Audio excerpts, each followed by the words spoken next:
कोई काम अटक रहा, नहीं हो रहा, गुरुजी 1 नंबर 2 नंबर से दे रहा है, मेहनत कर रही हूं पर फल नहीं मिल रहा, सफलता नहीं मिल रही, खूब मेहनत कर रहा मेरा बेटा, खूब मेहनत कर रही मेरी बेटी, फल नहीं। कोई भी शिवलिंग पर, कोई भी शिवलिंग, किसी भी प्रदोष में 3 नदियों का जल, 3 अलग अलग पुष्प एक जैसे नहीं, और 3 धान्य। धान्य मतलब चावल ले लो, मूंग ले लो, चाहे गेहूं ले लो, ऐसे 3 तरह का अनाज, 3 धान्य, 3 पुष्प और 3 नदियों का जल। सबसे पहले 3 नदियों का जल जो तुम लेकर गए हो, बाबा को एक एक जल अपनी कामना कर कर समर्पित करो त्रिजलेश्वर महादेव के नाम से। फिर 3 पुष्प जो लेकर गए हो अलग अलग, वो बाबा को समर्पित करो, और 3 तरह का जो धान्य लेकर गए हो एक एक दाना, वो समर्पित करो। बाबा त्रिजलेश्वर महादेव के नाम से उनकी पूजन कर कर, आराधना कर कर, साधना कर कर, विनती कर कर, नंदी के पास में जब आकर बैठो तो उसमें से एक पुष्प, एक अन्न का दाना, धान्य का दाना लेकर नंदी के पास बैठ जाओ, अपनी कामना करो, प्रार्थना करो, उसको लेकर आ जाओ, और जैसे ही तुम्हारी कामना बाबा पूर्ण करे, फिर वापिस त्रिजलेश्वर महादेव के नाम से 3 नदी का जल। अब की बार जब वापिस करो तो 2 पुष्प नए और 1 पुष्प जो पुराना लेकर आए हो वो, 2 अनाज नए, 1 अनाज पुराना जो लेकर आए थे वो किसी भी शिवलिंग में जाकर त्रिजलेश्वर महादेव के नाम से समर्पित करोगे, मेरा देव अधिदेव महादेव तुम्हारी कामना को पूर्ण करेंगे। त्रिजलेश्वर कौन से महादेव हैं? त्रिजलेश्वर महादेव। और त्रिजलेश्वर महादेव की। और भी यदि मान लो शरीर में अगर कोई रोग बड़ा आ गया और डॉक्टर कह रहे हैं इसका कोई हल नजर नहीं आ रहा, 3 कुआं, 3 बावड़ी, 3 नदी, 3 तालाब या 3 सरोवर या 3 जलाशय का जल भी अगर हम भगवान शंकर को समर्पित करते हैं तो उसका भी पुण्य फल प्राप्त, उसका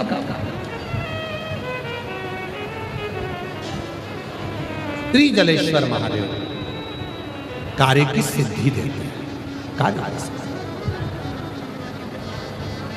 कार्य में सफलता।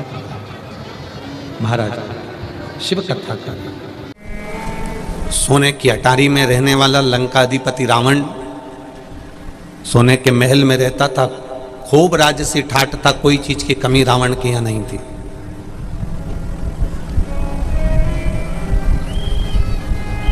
पर भजन भी कब करता, भजन भी कब धारण करता था, जब कहीं किसी पर आक्रमण करना हो या कुछ प्राप्त करना हो, तब भगवान की, शंकर भगवान की शरणागति ग्रहण करता था।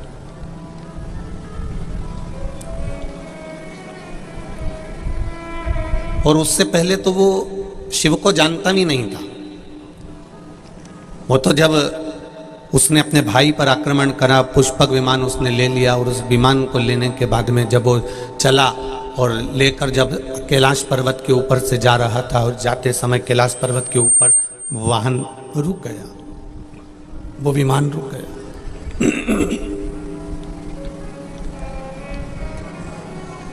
जब कैलाश पर्वत के ऊपर वो विमान रुका, तब रावण नीचे उतरा और उसने पूछा कि विमान आगे क्यों नहीं बढ़ रहा, तो कहा यहां शंकर पार्वती बैठे। शिव पार्वती को उसने हटाना चाहा, हाथ उसका नीचे कैलाश पर्वत में दब गया, निकलता नहीं है, हाथ बाहर नहीं आता। तब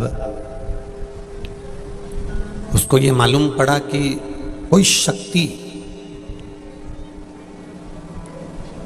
जो किसी में नहीं है, कोई ऐसी शक्ति जो कहीं देखने को नहीं मिली, वो शक्ति लंकाधिपति रावण को देवाधिदेव महादेव के कैलाश पर्वत पर देखने को मिली। तब रावण के हृदय में शिव जी के प्रति विश्वास जागृत हो गया।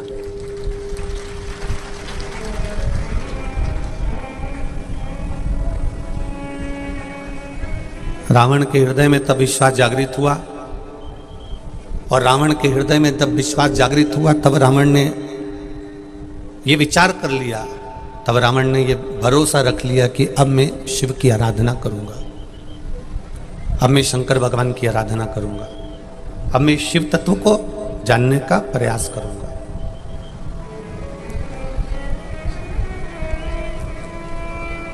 और लंकाधिपति रावण सोने की लंका में रह रहा है,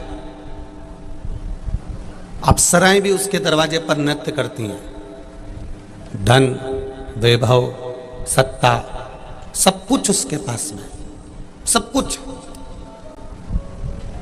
पर प्रभु का भजन उसके पास में नहीं है।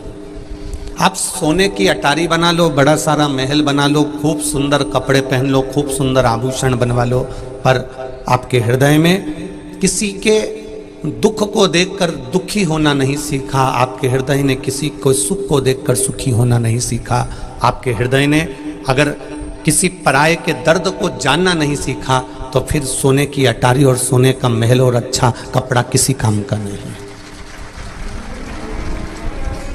वो किसी काम का नहीं। दक्ष प्रजापति की धर्मपत्नी वीरणी जो नित्य प्रति प्रभु सेवा में लगी रहती थी, भगवान के भजन में लगी रहती थी, वो वीरणी जिसका एक नाम आसिकनी भी है,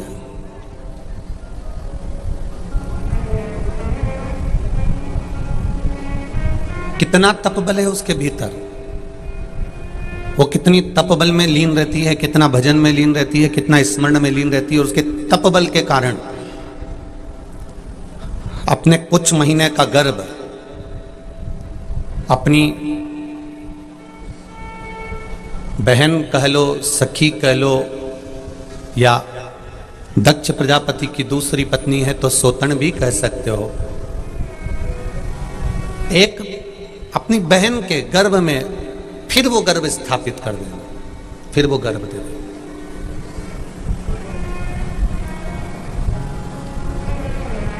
पराये दर्द को जो अपनाए उसे इंसान कहते हैं। वीरणी ने ये विचार कर लिया था कि मेरे गर्भ में जो बच्चा है और प्रसूति चाहती है कि मेरे गर्भ में भी आद्य शक्ति माँ दुर्गा, माँ भवानी, माँ जगत जननी, माँ जगदम्बा, माँ देवी मेरे भी गर्भ में आकर विराजमान हो, ये उसके भीतर एक उत्साह था।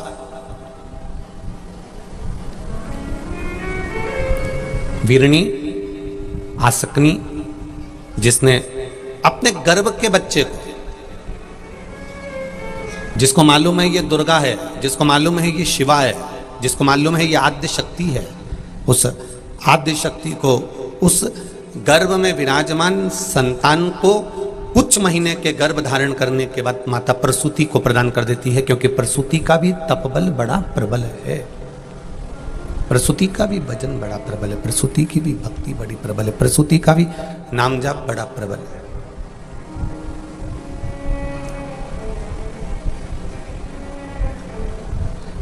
फिर वही बात आई कि सोने की कलम मूल नहीं है, चांदी का पेन मूल नहीं है, मूल है जो अक्षर कागज पर लिखे गए हैं वो मूल है। आपके पास में करोड़ों का धन वो मूल नहीं है, पर आप किसी भूखे को भोजन करा रहे हो, किसी प्यासे को पानी पिला रहे हो, मूल वो है।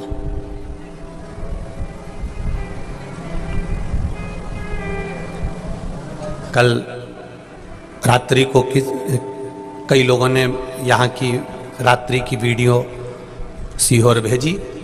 उन वीडियो में, उन क्लिपों में देपालपुर की माताएं छोटी छोटी पन्नियों में कोई बिस्कुट लेकर आई थी, कोई कुरकुरे लेकर आई थी, कोई सामान लेकर आई थी, कोई टॉफ़ी लेकर आई थी, वो बांट रही थी। उनकी वीडियो जब आश्रम पर पहुंची तो देखकर बड़ी प्रसन्नता हुई कि एक छोटे से क्षेत्र में भी दूसरे के समर्पण का भाव देपालपुर में देखने को मिलता है, ये सुख प्राप्त हो।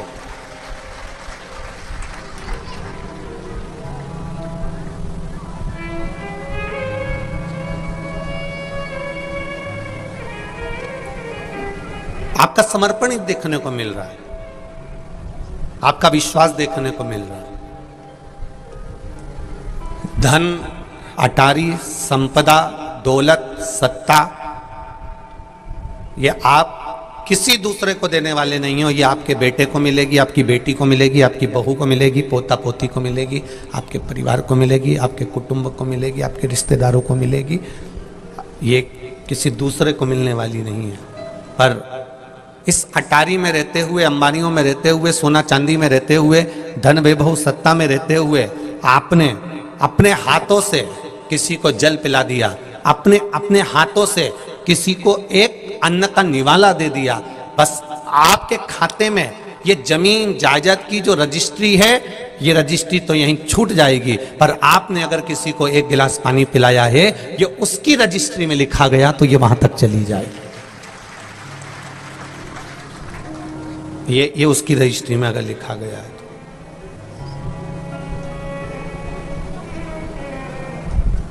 आपका किया गया समर्पण, आपका किया गया भजन, आपका किया गया कीर्तन वीरनी जैसा होना चाहिए, आसकनी जैसा होना चाहिए।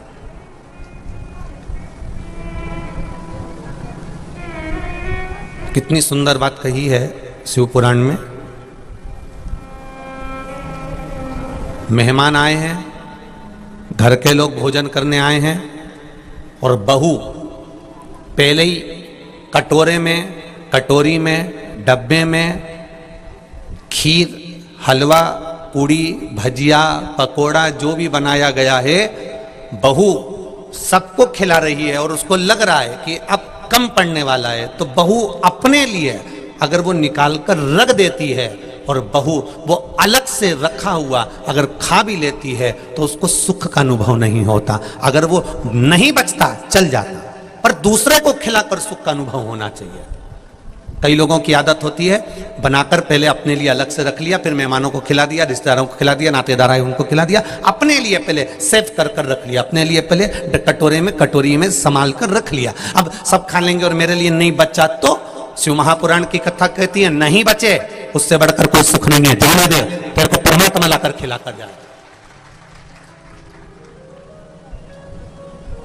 तेरे भीतर ये विश्वास होना चाहिए, तेरे भीतर ये भरोसा होना चाहिए, तेरे भीतर ये दृढ़ता होना चाहिए।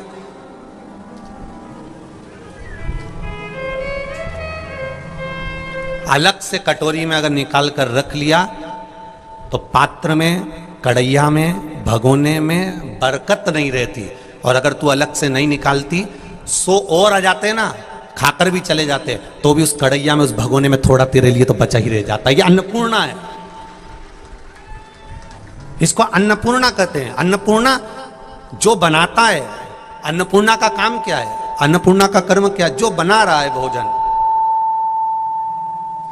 अन्नपूर्णा का कार्य है क्या? जो भोजन बना रहा है, जो भोजन बनाने में लीन है, जो भोजन बना रहा है। अन्नपूर्णा का कार्य है कि भोजन बनाने वाले व्यक्ति के लिए, बहू के लिए, बेटी के लिए, माता के लिए, घर के सदस्य के लिए अन्नपूर्णा स्वयं पात्र में इतना रख देती है कि जो भोजन बनाता है उसको अपने आप प्राप्त हो जाता है, उसको अलग से रखने की जरूरत नहीं पड़ती है, उसको अलग से रखने की जरूरत नहीं है। मां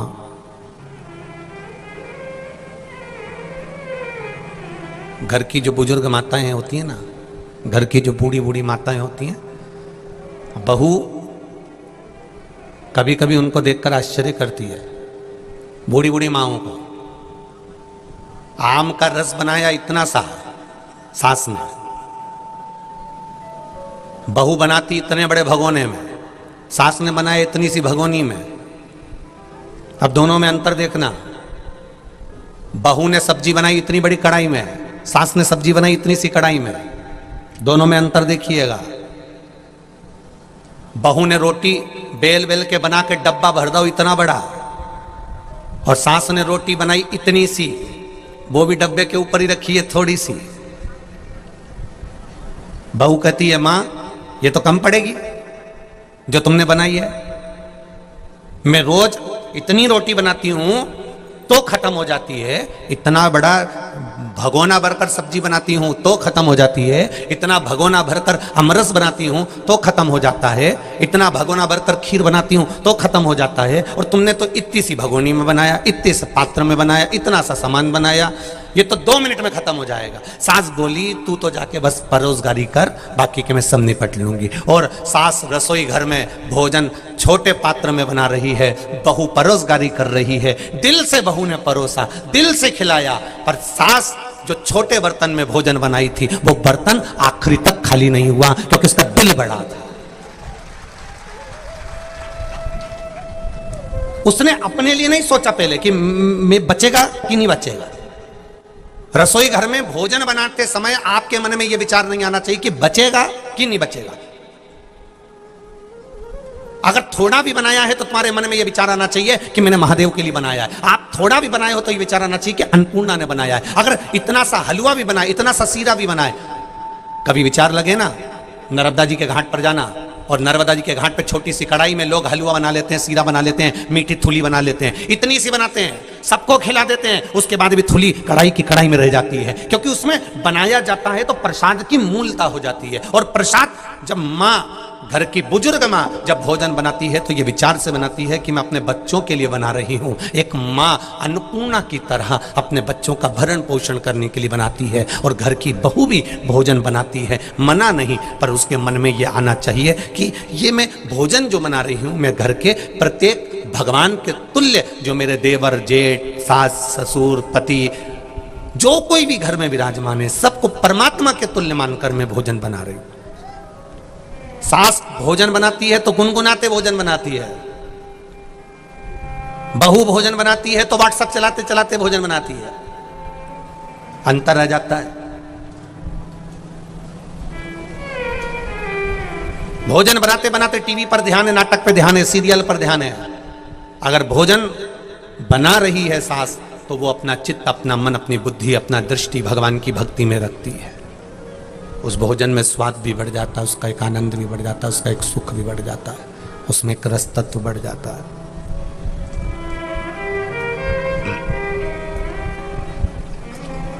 कोई भी कार्य करो, जो तुम्हारा मन करे वो करो।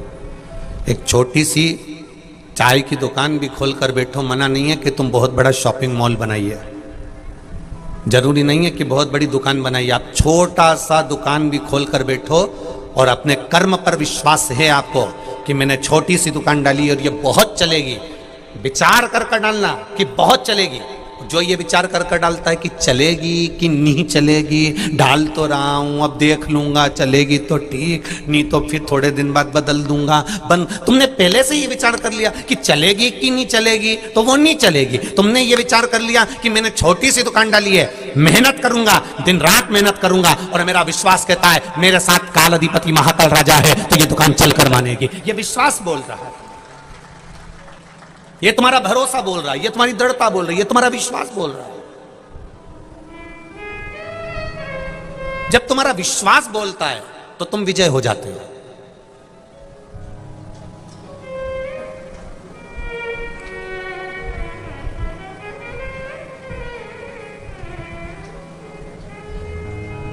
कई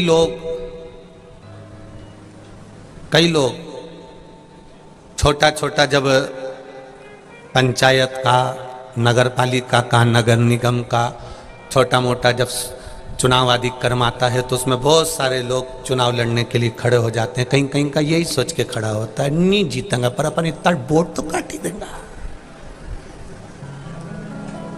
मतलब पहले से ही सोच के बैठा है कि अपन ना जीतेंगे। क्यों सोचना ना जीतेंगे? अगर विश्वास पक्का है, दृढ़ है, भरोसा पक्का है, तो क्यों ना जीतोगे? भरोसे पर कार्य करिए। खूब डराया अर्जुन को, खूब डराया युधिष्ठिर को, खूब डराया भीम को, खूब डराया नकुल को, खूब डराया सहदेव को, खूब डराया। 100 भाई हैं, 100, और तुम गिने चुने, जम के बोलो जरा, 5। वो 100, ये 5, क्या बिगाड़ लोगे तुम उनका? और भगवान कृष्ण ने 13 क्षोणी सेना दुर्योधन को दे दी। और भगवान कृष्ण ने वचन दिया, अर्जुन मैं शस्त्र नहीं उठाऊंगा, तेरे रथ का सारथी भगवान कृष्ण बने, केवल तुम 5 वो 100।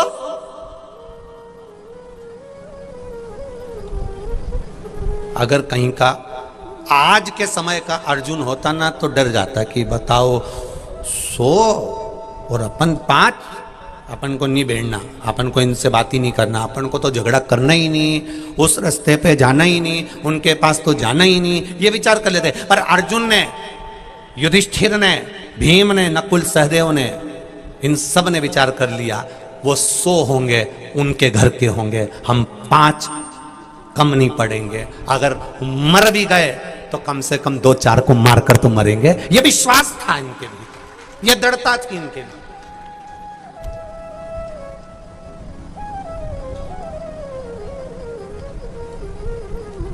कोई कह दे, एक पत्र आया देखिए,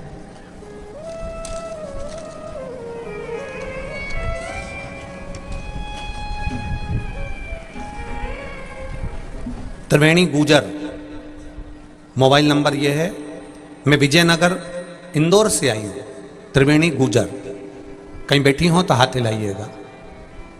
त्रिवेणी गुजर, कहीं बैठी हो तो हाथ हिलाइएगा, जहां कहीं बैठी है क्या उधर? अच्छा, हाथ हिला दो एक बार बहन। कैमरे वाले को दिख गया? चैनल वालों को दिखा कि नहीं दिखा? दिख गए? हाँ, एक बार हाथ हिला दो त्रिवेणी जी गुजर। हाँ ठीक है,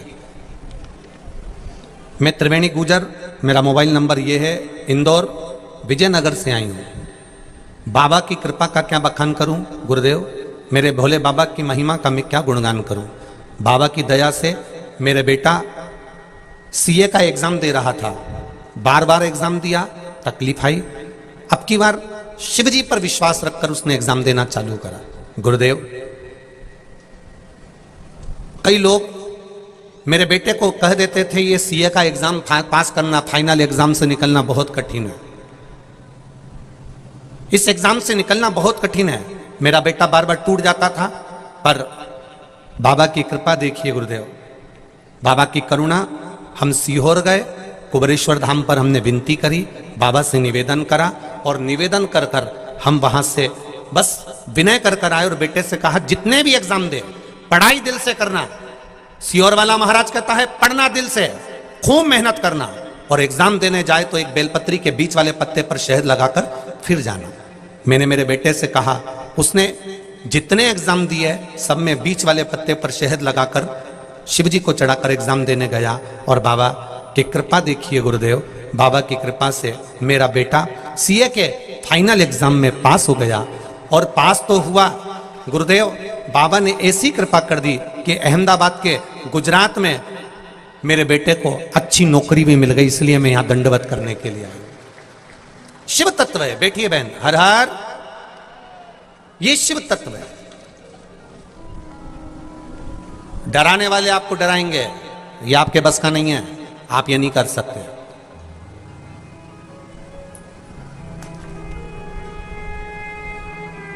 डराने वाले डराएंगे, ये आपके बस का नहीं है, आप नहीं कर सकते, पर विश्वास आपका दृढ़ होना चाहिए।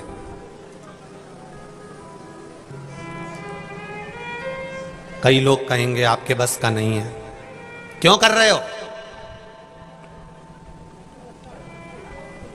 कैलाश पटेल जी, कोकड़ी छत्तीसगढ़ में एक साहू, क्या नाम था उसका, वेणु शंकर साहू, उस बच्चे ने, उसकी पत्नी सरकारी स्कूल में टीचर है और वो खुद भी काम करता है, इतना धन पन पैसा, इतना दौलत नहीं। पूरे गांव के लोगों ने कहा देखो कथा बहुत बड़ी होती है और शिव पुराण तो शिव पुराण है, बहुत खर्चा भी होता है और बड़ा बड़ा व्यवस्थाएं करना पड़ती है। वेणु शंकर, तुमने अगर कथा ले भी ली है तो तुम कथा कैंसिल कर दो, व्यवस्था नहीं हो सकती। कोंकड़ी का वो बालक वेणु शंकर साहू, कैलाश पटेल जी, उसने संकल्प ले लिया था कि जो होगा देखा जाएगा। और जब कथा प्रारंभ हुई पूरा नगर, पूरा कोकड़ी क्षेत्र के आसपास के 50 गांव उस वेणु शंकर के साथ में खड़े हुए थे, कदम से कदम मिलाकर। शिव तत्व होता। एक बच्चा पढ़ाई करने जा रहा है और उसको लोग डरा दें, सीए मत करना, इसकी एग्जाम मत देना, इसमें तो कोई पास होता ही नहीं है, काहे को फॉर्म भर रहे हो, ये तो फालतू की बात है, रिजल्ट तो आता ही नहीं है, सही से रेलवे का फॉर्म भर दिया, ये तो पास हो गए ही नहीं। लोग डराने का काम करेंगे, पर आपका विश्वास, आपकी दृढ़ता, आपका भरोसा अगर पक्का है, आप निकल जाओगे। आपकी मेहनत पक्की है, आप निकल जाओ। कई लोग कह देते हैं ये जमीन तो बंजर है, इसमें कहीं नहीं लगे, कहीं नहीं उगे, काहे को टाइम बर्बाद कर रहे हैं, ये जमीन में कुछ नहीं लगेगा, कुछ नहीं लगेगा, कुछ नहीं लगेगा। मेहनत करने वाले ने उसमें संतरा लगा दिया, मौसम्बी लगा दी, मेहनत करने वाले ने उसमें पपीता लगा दिया, मेहनत करने वाले ने उसमें आंवला लगा दिया, कुछ नहीं लगेगा। आंवला तो लगेगा, आंवले का पौधा ही पौधा, चारों तरफ जो बंजर भूमि थी उसमें आंवले का पौधा लगा दिया, इतना आंवले का पौधा लगा दिया कि जितनी तो फसल में कमाई नहीं हो रही थी उतना आंवले में होकर निकल गया। मेहनत करोगे सब मिलेगा, कर्म करोगे सब मिलेगा। और आप अगर मेहनत से छूट गए, मेहनत से वंचित रह गए, मेहनत नहीं करी आपने, तो फिर डराएंगे लोग।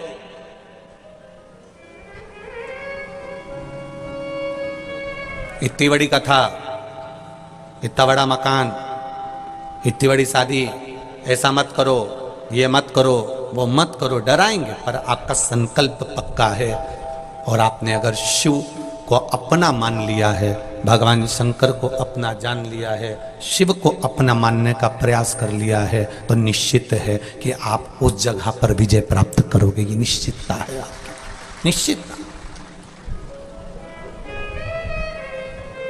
एक पत्र देखिए,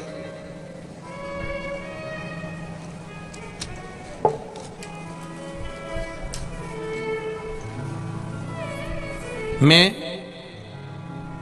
मानाबाई राठौर, गंगा जल खेड़ी, तहसील देपालपुर, जिला इंदौर की रहने वाली हूं। कहीं बैठी हो तो हाथ हिलाइएगा, कहीं बैठी हो। मैं मानाबाई राठौर, कहीं बैठी हो तो हाथ हिलाइएगा। मानाबाई राठौर पीछे बैठी हैं क्या? इधर है, हाथ हिला दीजिएगा। मानाबाई राठौर जाकर बैठी हैं। आप हमें दिख तो नहीं रही हैं, पर कैमरे वाले देख लेंगे आपको। आप हाथ हिला दो एक बार, दिख गए? ठीक है। मैं मानाबाई राठौर, मैं गंगा जल खेड़ी, तहसील देपालपुर, जिला इंदौर की रहने वाली हूं। गुरुदेव, मेरी बेटी को संतान नहीं हुई, 20 साल निकल गए, 25 साल निकल गए, 26 साल निकल गए, संतान की प्राप्ति नहीं थी। जिसके यहां उसको दिखाने जाते थे, उसने एक ही बात कहता था कि इसको संतान कभी नहीं होगी। जहां डॉक्टर का इलाज करवाने जाते थे वहां कह देते थे इसको संतान नहीं होगी। दोनों पति पत्नी की जांचें कराई, संतान का सुख इनके भाग्य में नहीं है। जिसको दिखाने जाओ, कुछ भी बताओ, संतान नहीं है। जहां जहां पूछो वहां संतान नहीं है। पर गुरुदेव, बेटी ने एक बार शिव महापुराण की कथा टीवी पर सुन ली, पशुपतिनाथ का व्रत करना प्रारंभ करा और बाबा से विनती करी, बाबा अब तू संभालना। सबने मना कर दिया, पर एक प्रबल विश्वास अपने भीतर जागृत करा और बाबा की कृपा से बेटी का गर्भ ठहर गया और 26 साल के बाद उसके यहां संतान की प्राप्ति हुई। 26 वर्ष के बाद उसके यहां संतान की प्राप्ति हुई। बधाई हो आपको मानाबाई राठौर जी, बहुत बहुत साधुवाद। आप नानी बनी हो और 26 साल के बाद बनी हो, ऐसी उमंगता, ऐसी खुशी जिंदगी में कहीं नहीं हो सकती। बैठिए, हर हर महादेव। 26 वर्ष के बाद, अर्थात विश्वास दृढ़ था, भरोसा पक्का था, और जिसने शिव पर भरोसा कर लिया। डॉक्टरों ने कह दिया नहीं होगा, ज्योतिषों ने कह दिया नहीं होगा, किसी ने देखा कह दिया नहीं होगा। जैसे वो राधा कृष्ण मंदिर के पुजारी जी ने पत्र लिखा था कि मैंने जिनसे पूछा सबने कहा तुम्हारे यहां पुत्र का योग नहीं, पर वो बैठा है ना योग बनाने वाला। देवताओं का काम है भाग्य लिखना, सारे देवताओं का काम है भाग्य लिखना, पर मेरे महादेव का काम है भाग्य बदलना। वो दूसरा कोई नहीं बदल सकता।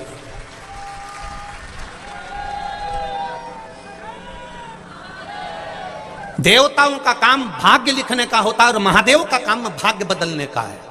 जो डरा रहा है तो सीएम नहीं बन सकता। जो कह रहे हैं 20 साल हो गए, 30-25 साल हो गए, 26 साल हो गए, औलाद नहीं हो सकती, जब आस छूट गई, अब 26 साल में कोई आस लगाओगे कि संतान हो जाएगी? 30 साल में आस लगाओगे कि संतान हो जाएगी? 25 साल में आस लगाओगे संतान हो जाएगी? जब आस छूट गई, आस समाप्त हो गई, तब आस दुनिया वालों से टूट जाए तो फिर वो कैलाश वाले से आस लगा कर बैठ जाना सफलता दे देता है। सफलता दे। मैंने तेरे ही भरोसे बाबा, तेरे ही भरोसे हवा बिच उड़ती जावांगी बाबा, डोर हटो छठे नामे कटी जावांगी। भोले मैं तेरी पतंग, शंभू मैं तेरी पतंग, हवा बिच उड़ती जावांगी बाबा, डोर हटो छठी रामे कटी जावांगी।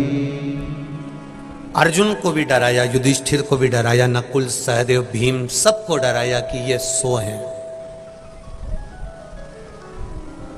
एक नौकरी का फॉर्म व्यक्ति भरता है और उसको डराना लोग चालू कर देते हैं, बहुत कठिन एग्जाम है, आजकल का माहौल इतना गंदा चल रहा है, सब अपने अपने वालों की नौकरी लगा रहे, तेरी लगी नहीं सकती। आधा तो व्यक्ति वहीं टूट गया।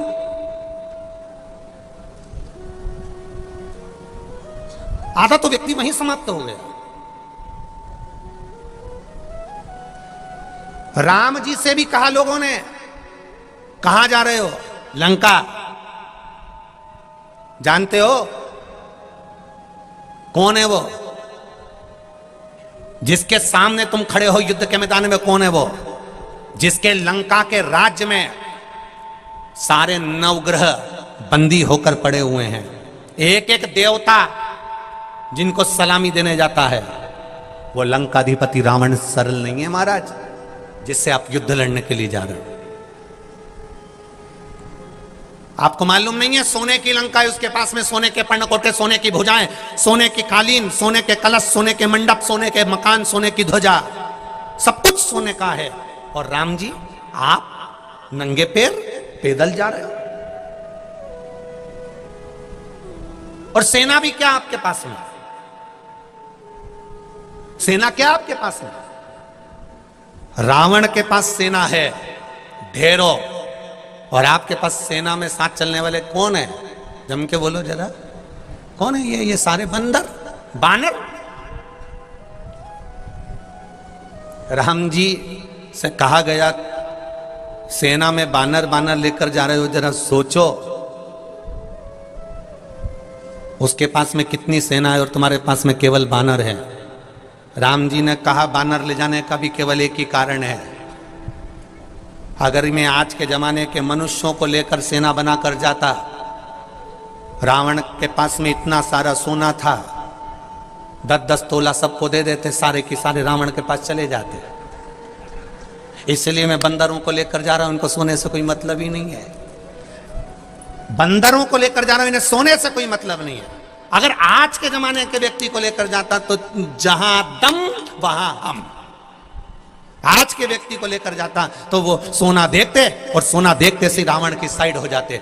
बानरों की सेना चली है और भगवान राम से लोग कह रहे हैं कि सामने जो खड़ा है वो 10 सिर वाला, उसने इतने शीश दान कर दिए, ब्रह्मा भी उसको वर प्रदान कर दिए, इंद्र ने उसको वर प्रदान कर दिया, विष्णु ने उसको वर प्रदान कर दिया, शिव जी ने उनको वर प्रदान कर दिया। जो लंकाधिपति रावण के पास में इतना बल, इतना बल, इतना बल, और तुम्हारे पास में ले जाने के लिए है क्या रावण के सामने? राम जी ने कहा, चिंता मत करो, उसके पास में सबका आशीर्वाद होगा, सबका सब कुछ उसके पास में कुछ ना कुछ उसको मिला होगा। राम जी कहते हैं, अगर उसके पास में धन है, अगर उसके पास में वैभव है, अगर उसके पास में सोना है, उसके पास में सत्ता है, उसके पास में नवग्रह हैं, उसके पास में सारे देवता हैं, तो राम जी कहते हैं मेरे पास में मेरा विश्वास है, और विश्वास जिसके पास होता है वो हारता नहीं। जिसके पास में विश्वास होता है वो हारता नहीं है। अगर उसके पास सोना होगा अपनी जगह पर, उसके पास चांदी होगी अपनी जगह पर, उसके पास विवाह होगा अपनी जगह पर, उसके पास दौलत होगा उसकी अपनी जगह पर, उसके पास लंका होगी अपनी जगह पर, उसके पास सुंदर अप्सराएं होंगी अपनी जगह पर, मेरे पास में विश्वास है। और जिसके पास विश्वास, भरोसा, दृढ़ता पक्की होती है वो हारता नहीं। आज सबसे बड़ी अगर कमी हो रही है तो विश्वास में कमी हो रही है।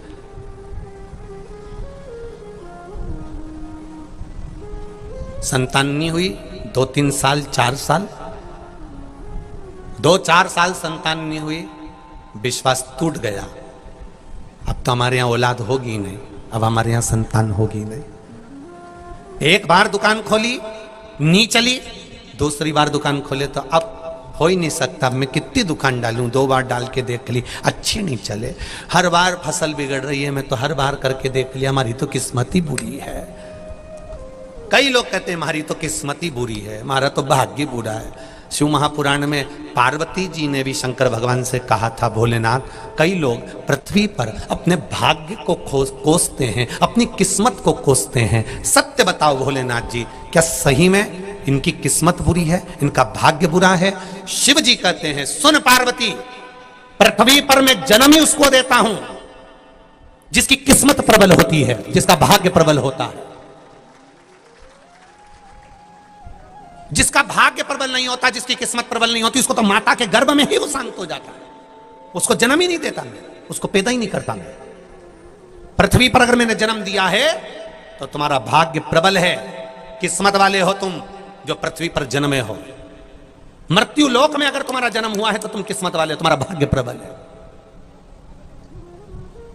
काय को किस्मत का रोना रोते रहते हो? जब देखो जब भाग्य का रोना रोते रहते हो, हमारा तो भाग्य अच्छा नहीं है, हमारा तो किस्मत अच्छी नहीं, हमारी तो किस्मत अच्छी नहीं, हमारी तो किस्मत अच्छी नहीं, यहाँ जाके दिखाया, वहां जाके दिखाया, फिर कहीं पहुंच गए, फिर किसी ने कह दिया ये कर ले, कोई ने कह दिया वो कर ले, सारी दुनिया का धत्कर्म करके बैठ गया।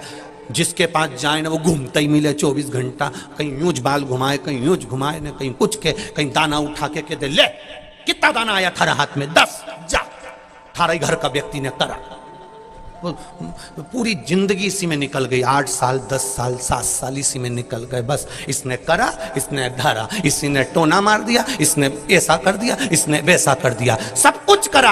अब एक बार इस कली काल में, अभी तक को लोग कह रहे थे इसने ये कर दिया, उसने वो कर दिया, अब सब कुछ छोड़ो, अब एक काम करो, एक लोटा जल शिव जी को चढ़ाना चालू करो, अब उसको पकड़ लो तो पार कर देगा, ये निश्चित है।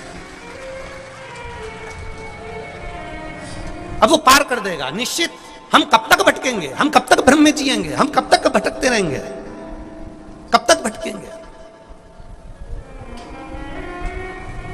जरा सा किसी के सब्जी वाले के ठेले में से नींबू दरवाजे पर गिर गया तो 3 दिन तक नींद नहीं आई, ना जाने कौन मेरे से जल रहा, ना जाने किसने मेरे दरवाजे पर नींबू पटक दिया। उस सब्जी वाले से पूछो, बेचारे का 5 रुपए का नुकसान हो गया, एक नींबू उसका गिर गया। नींद नहीं आ रही, एक नींबू जरा सा गिर गया, ना जाने कितनी कितनी जगह चली गई मैं नींबू के चक्कर में। महाराज जी, गुरु जी, महाराज जी, माता जी, पिताजी, देवता जी, ये देवता जी, ना जाने कौन हमारे नींबू पटक गया। और उनने घूम घूम के कह दिया किसी ने नींबू नहीं पटकाने, थारा घर कही है, थारा घर कही है। अब मालूम पड़े घर में 3 दिन पहले देवरानी से थोड़ा सा बात विवाद हो गया था, तो मन में आ गया देवरानी ने कुछ करवाया है। अब वो देवरानी इसको ऐसी खार में जैसी लगने लगी। देवरानी इतनी अच्छी थी पर ना जाने किसने इसकी बुद्धि में भर दिया कि इसी ने कुछ करवाया। बस वो बुरी हो गई, इतनी बुरी हो गई, इतनी बुरी हो गई, इतनी बुरी हो गई, क्योंकि मुंडा नहीं देखे लड़े ही जाए, झगड़े ही जाए।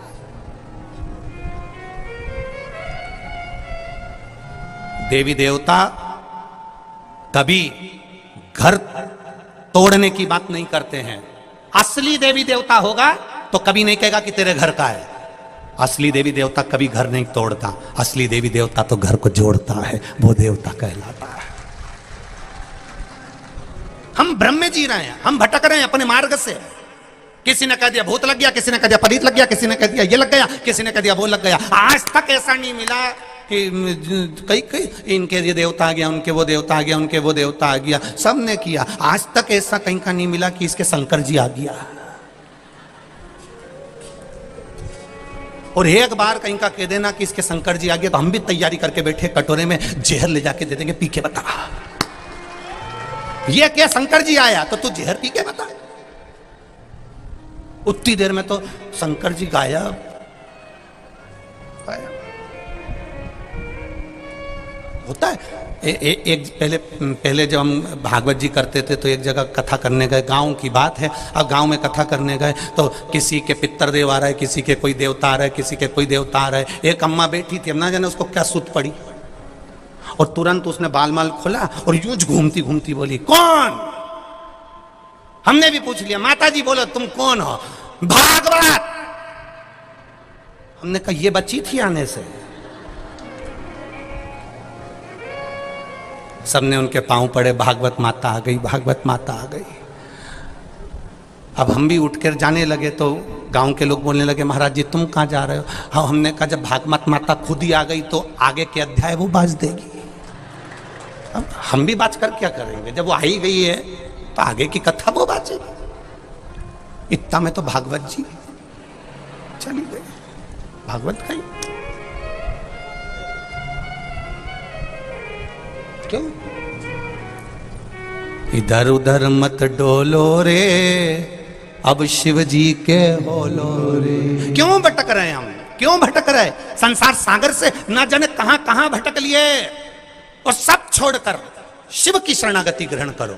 क्यों मरोगे तो शंकर जी के पास जाओगे और जीवित हो शिव के मंदिर तक जाना सीख गए तो मृत्यु होने के बाद प्राण छूटने पर तुम्हें यम बंदी नहीं बनाएगा, शंकर खुद नंदी लेकर तेरे दरवाजे तक आएगा। तुम शिव के हो तो सही, तुम शंकर के हो तो सही।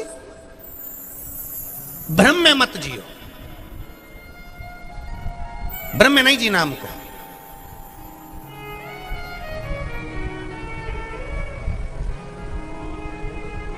शिव महापुराण की कथा और फिर आपको कहेंगे इस शिव महापुराण की कथा में ना तो बेल मिलती, ना भभूति मिलती, ना कोई तंत्र होता, ना कोई मंत्र होता। शिव महापुराण की कथा में ना तो कोई मंत्र है, ना तंत्र है, ना भभूति है, ना बेल है, ना कोई विद्या है। शिव महापुराण की कथा तो शंकर का वो चरित्र है जो हमारे भीतर विश्वास पैदा करता है।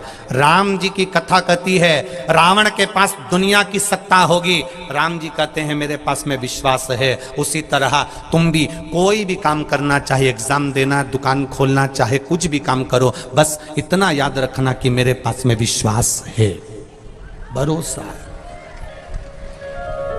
और मेरे पास में अगर भरोसा है, मेरे पास में अगर विश्वास है, मेरे पास में अगर दृढ़ता है तो फिर वो भटकेगा नहीं, फिर वो निश्चित है सुख का अनुभव करेगा।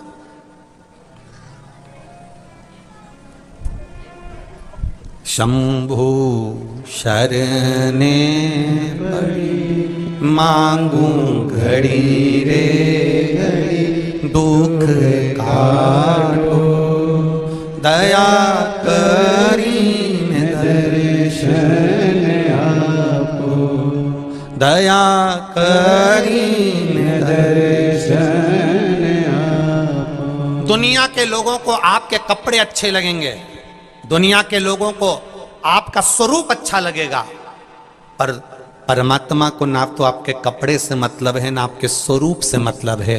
परमात्मा को तो केवल आपके मन से, निर्मल मन सो मोहि पावा और मोहि छल छिद्र कपट ना भावा। भगवान को केवल तुम्हारे हृदय से मतलब है, तुम्हारे दिल से मतलब है, तुम्हारे चित्त से मतलब है। भगवान को केवल तुम्हारे भजन से मतलब, बाकी किसी चीज से मतलब।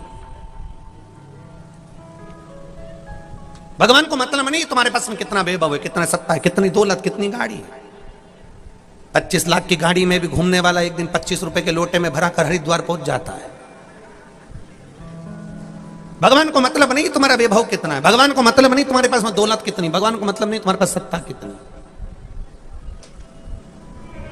भगवान को मतलब है आपके पास भजन कितना, आपका कीर्तन कितना, आपका स्मरण कितना। आसक्ति। प्रसूति ने कहा वीरणी से, दीदी आप दक्ष प्रजापति की पहली पत्नी हो। दक्ष प्रजापति आपको बहुत स्नेह करते हैं, प्रेम करते हैं। आपके गर्भ में जो संतान है वो आद्य शक्ति मां शिवा है, दुर्गा है। पर दीदी मेरा मन करता है, आपने 10,000 पुत्रों को जन्म दिया, आपने 60 कन्याओं को जन्म दिया। प्रसूति कहती है मैंने भी कई कन्याओं को जन्म दिया, पर वीरणी एक कन्या मेरे भी गर्भ से ऐसी हो जाए जो मेरा जीवन सार्थक कर जाए। माता पिता का जीवन जब सार्थक होता है जब वो घर में जो बच्चे जन्म लेते हैं वो सही मार्ग पर निकल जाए। घर में जन्म लेने वाले बच्चे सत मार्ग पर निकल जाए, समझो कि जीवन की सार्थकता है। ठीक है, वीरणी ने कहा तुम मेरे साथ चलो, प्रसूति चलो मेरे साथ। एक सुंदर वृक्ष की छांव में, अब शिव पुराण में यह लिखा कि वृक्ष की छांव में बैठे थे, पर मेरा विश्वास कहता है कि वो वृक्ष कोई साधारण नहीं हो, कोई देवतुल्य वृक्ष होगा। पीपल हो, वट हो, बेलपत्र का हो, शमी का हो, आंवले का हो, कोई देवतुल्य वृक्ष हो सकता है। कदम्ब का हो, कोई देवतुल्य वृक्ष हो सकता है। तो यहां लिखा कि एक वृक्ष की छांव में दोनों बैठ गए।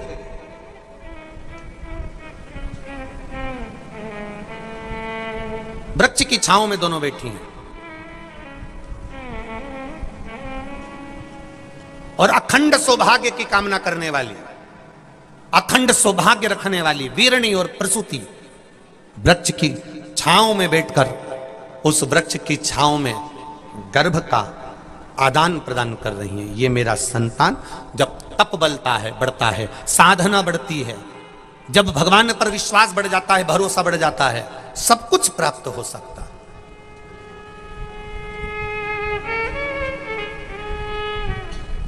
सब कुछ। एक पत्र आया है, देखिए।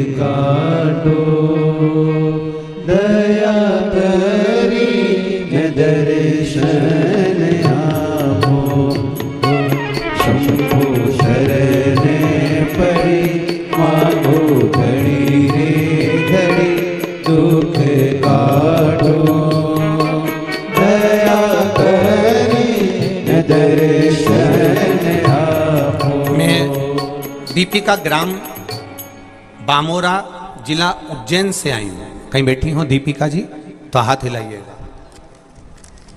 मैं दीपिका ग्राम बामोरा जिला उज्जैन से आई हूं। कहीं बैठी हो तो हाथ हिलाइएगा। कहीं दिख जाए तो हाथ हिलाइएगा। दीपिका जी बामोरा जिला उज्जैन से आई हूं। आपने पत्र में लिखा है, मेरी मम्मी राजूबाई पति कालू सिंह जी वो 2 साल से लीवर में सूजन आती थी, जिसके कारण बस पूरे शरीर में सूजन बनी रहती थी। बुखार भी प्रतिदिन आता था, लीवर में सूजन रहती थी। हमने बहुत सारे डॉक्टर को दिखाया पर वो सूजन समाप्त नहीं हुई। सारे डॉक्टरों को दिखाने के बाद भी आराम नहीं लगा। गुरुदेव, उज्जैन में होने वाली 7 दिन की कथा मेरी मम्मी को मैंने सुनने के लिए बोला। फिर हमने 4 दिन कथा सुनी, 5वें दिन की कथा हम नहीं सुन पाए और 6वें दिन मेरी मम्मी को तेज बुखार आ गया। इतना तेज बुखार आया कि उनको वापस हॉस्पिटल में भर्ती करना पड़ा। हॉस्पिटल में भर्ती किया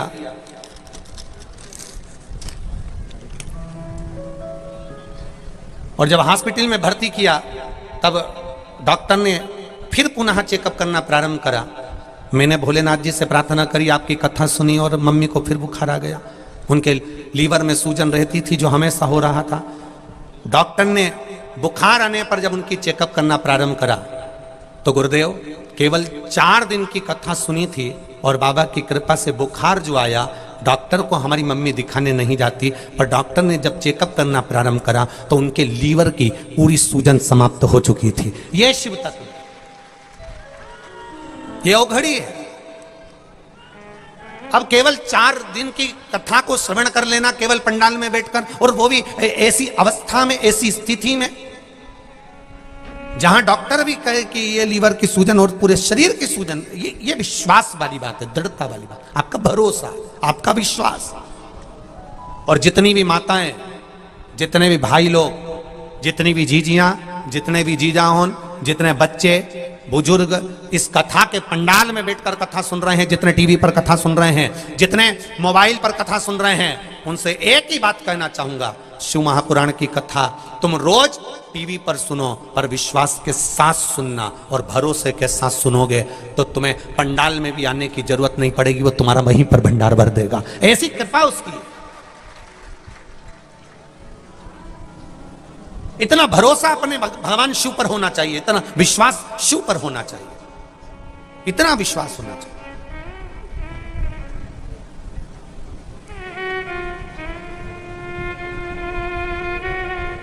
कैलाश पटेल जी ने कथा करवाई, इनका भी विश्वास कम नहीं था शिव जी के प्रति, और इनका जो विश्वास था इतना पक्का था कि कथा करवाना है, चाहे कितना भी कुछ भी हो, सब होता रहेगा, चलता रहेगा। और बाबा देवादिदेव महादेव ने करवाई तो आज 4था दिन हो गया, 3 दिन की कथा और रही, बाबा पार लगा। ये भरोसे पर होता है, विश्वास पर, दृढ़ता पर। और जिसका भरोसा पक्का है, जिसका विश्वास पक्का है, कई माताएं हमको लिखकर भेजती है, गुरुजी ऐसा आशीर्वाद दो कि हमारे यहाँ भी शिव महापुराण की कथा हो जाए। तो हम आपसे निवेदन करेंगे, आशीर्वाद देने के लिए हम नहीं हैं, हमने कोई इतना बड़ा पुण्य नहीं कर दिया कि हम आपको आशीर्वाद दे दें। हम तो बस इतना जरूर कहेंगे कि महादेव को 1 लोटा जब जल चढ़ाओ तो उससे दिल से कहना, बाबा ऐसी कृपा करना कि जिंदगी में मैं भी एक बार शिव महापुराण की कथा करवा सकूं। उससे कहो, हमारे कहने से कुछ नहीं होगा। हम कोई बहुत ऊपर से टपके हुए महाराज नहीं है कि हम सब कुछ जानते होंगे और तुमको बता देंगे। ना ना ना, हमारे बस का नहीं है दादा। हम अपना ही भाग्य नहीं देख कर आए कि आगे होना क्या। एक कदम किसने देखा कि अगला कदम किसका कैसा है। हमारे पास में वो कुछ भी नहीं है कि हम आपको दे सकें। हम तो केवल इतना दे सकते हैं कि भगवान का भजन करो, श्री शिवाय नमस्तुभ्यम जपो, शिव महापुराण की कथा सुनो, शंकर भगवान का भजन। भगवान राम जी ने सेतु बांधते समय रामेश्वर धाम की स्थापना करी। भगवान कृष्ण के यहाँ 16,108 रानियां थीं, एक भी औलाद भगवान कृष्ण के यहाँ नहीं हुई, संतान नहीं हुई। तब गर्गाचार्य बाबा को बुलाकर पूछा कि मेरे यहाँ संतान नहीं, 16,108 मेरी रानियां हैं पर बच्चा नहीं, संतान नहीं। तब गर्गाचार्य बाबा ने कहा, एक एक रानी के साथ बैठकर शंकर भगवान का अभिषेक करो। एक एक रानी के साथ 11-11 दिन तक भगवान कृष्ण बैठकर शंकर जी का अभिषेक करते थे।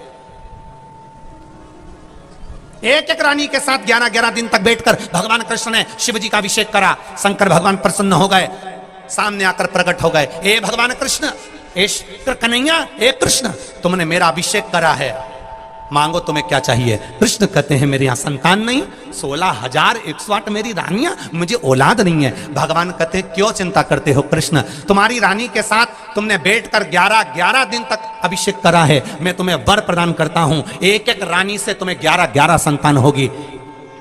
10 छोरा 1 छोरी, 16,108 रानी से 10 छोरा 1 छोरी, 10 छोरा 1 छोरी, 16,108 रानियों से हुए 1,77,186 बच्चे भगवान कृष्ण के हो गए शिव जी की कृपा से।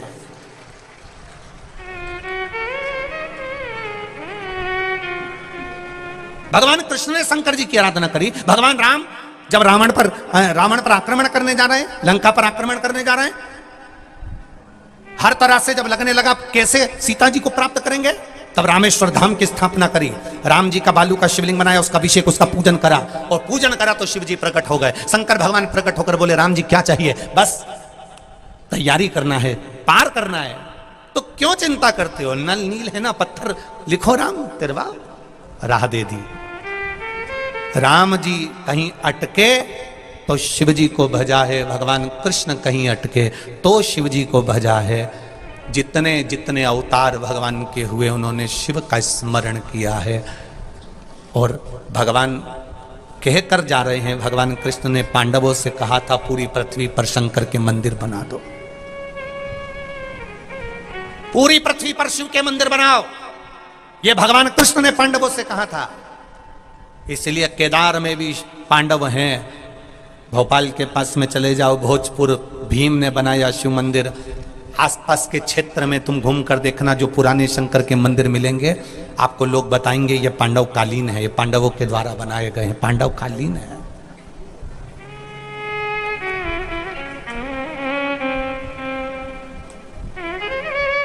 जिस कॉलोनी में, जिस बिल्डिंग में, जिस सोसाइटी में, जिस मोहल्ले में, जिस क्षेत्र में शंकर भगवान का शिवलिंग नहीं होता, उस क्षेत्र का कभी विकास नहीं होता। शिवलिंग का होना जरूरी है। एक छोटी सी तुम्हारी कॉलोनी है, उसमें शंकर का शिवलिंग होना जरूरी है। एक छोटी सी तुम्हारी सोसाइटी है, उसमें शंकर का शिवलिंग होना जरूरी है। एक छोटी सी कॉलोनी है, उसमें शंकर का शिवलिंग होना जरूरी है। घर के अंदर छोटा सा नर्मदेश्वर होना जरूरी है। भले पीतल का शिवलिंग हो, तांबे का हो, पत्थर का हो, चीनी, तुम्हारी मर्जी हो, जिसका ऊपर घर में शिवलिंग एक छोटा सा जरूर हो। क्यों हो? क्योंकि हमारे घर में शिवलिंग रहता है तो हमारे घर में अगर कोई दुख भी आता है तो मेरा भोलेनाथ उसको अपने ऊपर झेल लेता है। इसलिए शिवलिंग होना चाहिए।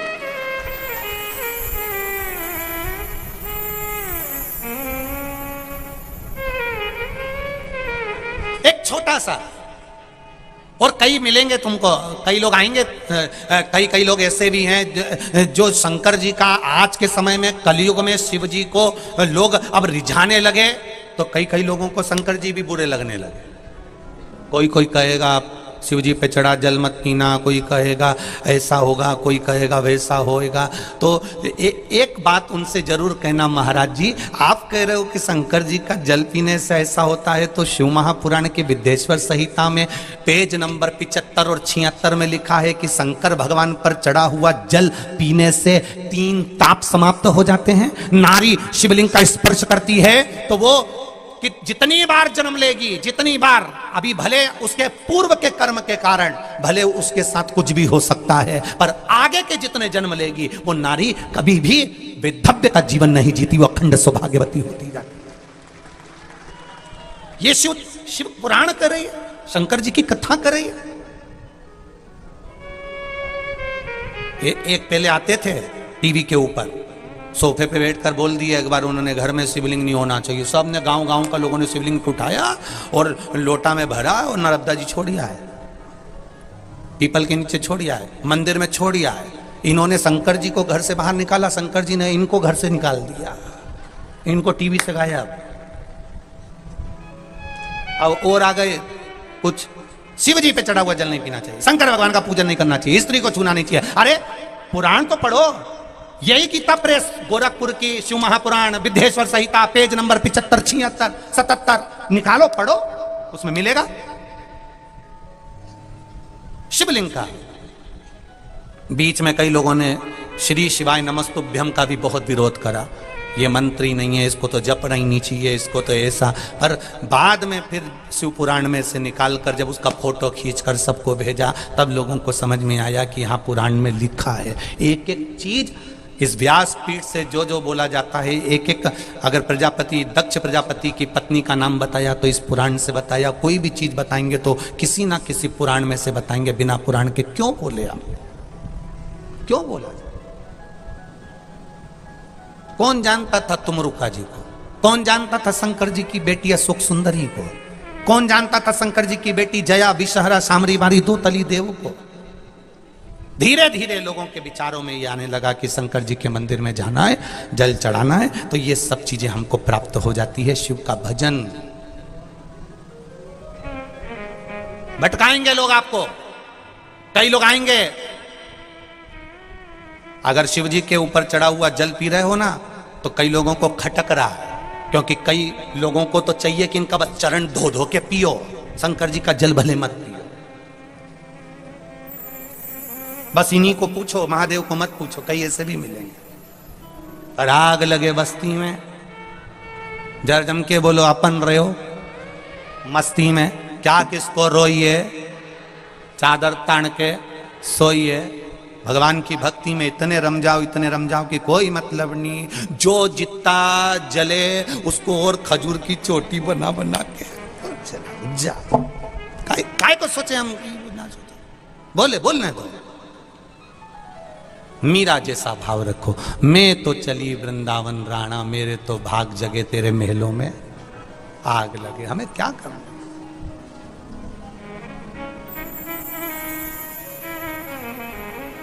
महाराज शिव तत्व कह रहा है, भगवान शंकर का संवाद कर रहा है।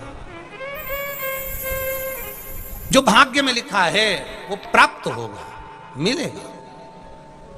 हमें कर्म की गति के अनुसार हमें भोगना भी पड़ता है और कर्म की गति के अनुसार हमें फल भी मिलता है।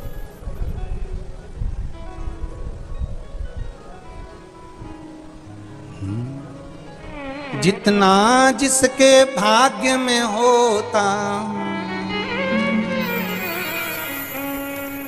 जितना जिसके भाग्य में होता, उतना ही फल पाता है। वीरणी ने, आसकनी ने एक वृक्ष की छांव में बैठकर अपने गर्भ को प्रसूति के गर्भ में,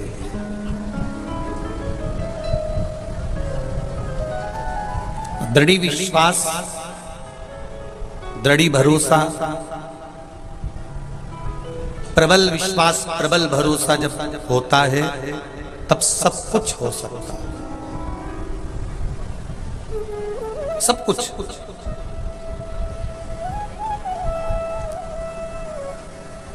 श्री राम जी महाराज ने भरोसा रखा भगवान शिव जी पर, पार उतर गए।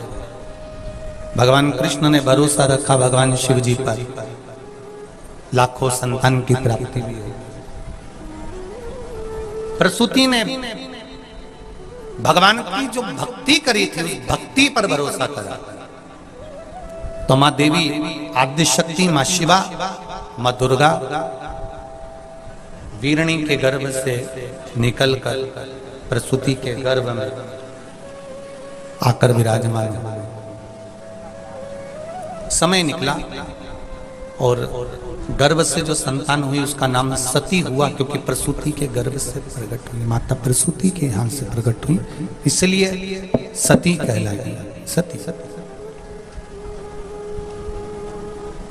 अब संस्कार अच्छे थे घर के, शिव तत्व को प्राप्त कर लिया। भगवान देवादिदेव महादेव भगवान शंकर को प्राप्त कर लिया।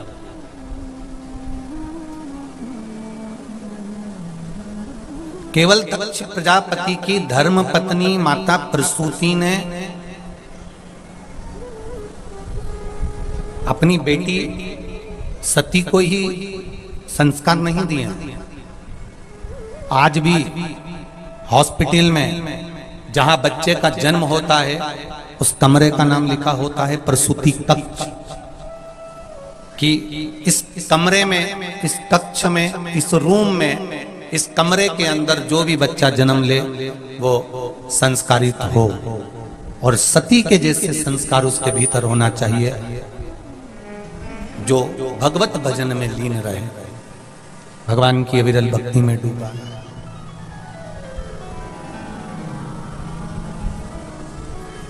शिव कथा कर रहे हैं, भगवान शंकर का संवाद कर रहा है, भगवान शंकर की कथा कर रही है, भगवान शिव का संवाद वर्णन कर रहा है। एक बार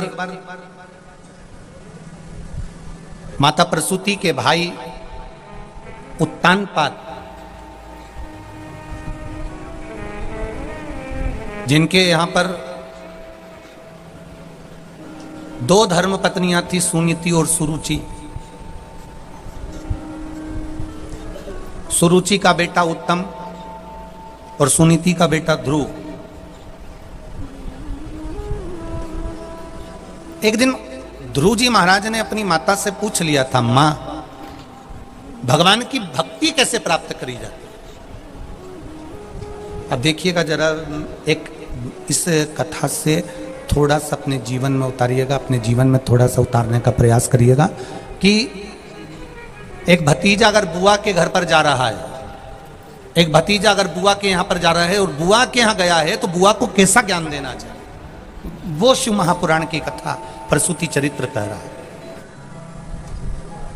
संवाद कह रहा।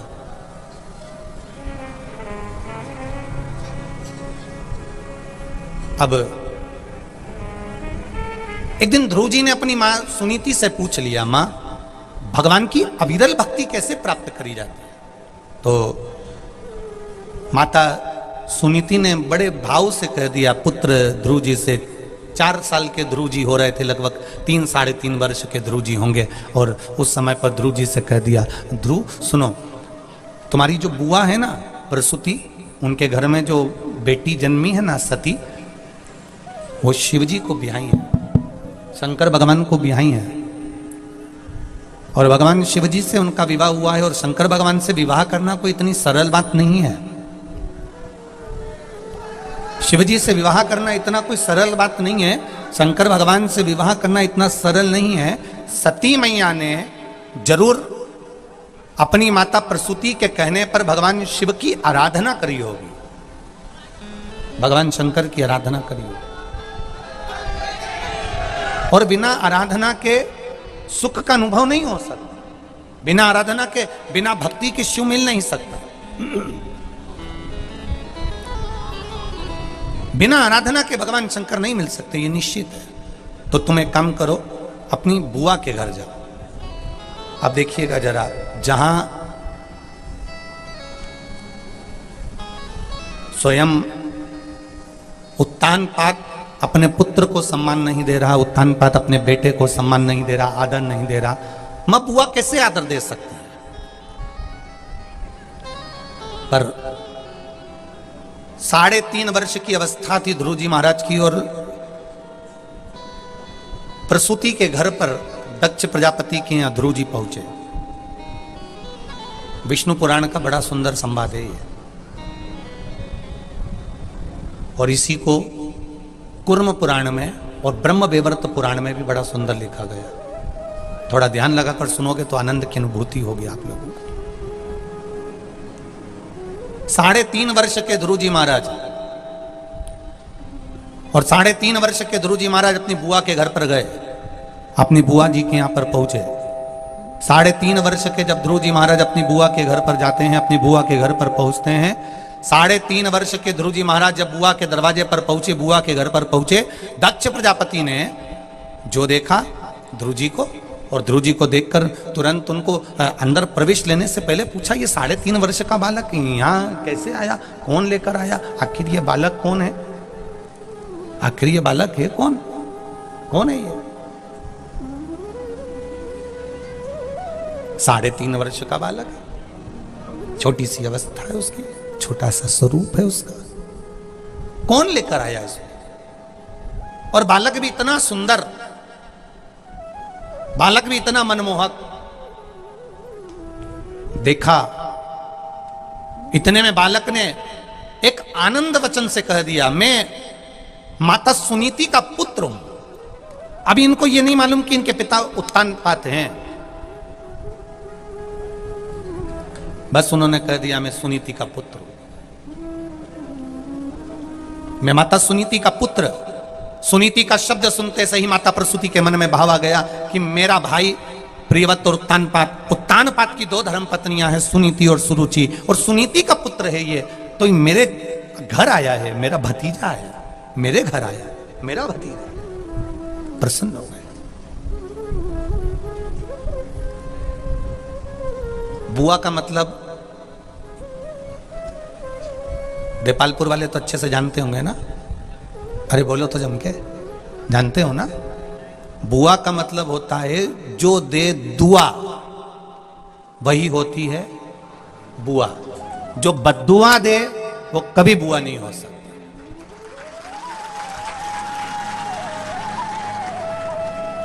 जो दुआ दे, तुम्हारी गलती को माफ कर दे, तुमने जो करा उसको भूल कर भी तुम्हें गले से लगा ले, वो बुआ है। और मालूम पड़े जरा जरा सी बात में मुंह फुला ले, जरा जरा सी बात में भतीजों से बोलना बंद कर दे, जरा जरा सी बात में शब्द का अपशब्द कह दे, जरा जरा सी बात में ताना दे दे, वो बुआ नहीं हो सकती। शिव महापुराण की कथा कहती है प्रसूति ध्रुव जी की बुआ थी। ध्रुव जी आए, उन्होंने बुआ जी के चरणों को नमन करा, प्रणाम करा, दंडवत करा, साष्टांग करा। प्रसूति ने पूछ लिया, माता प्रसूति ने पूछा,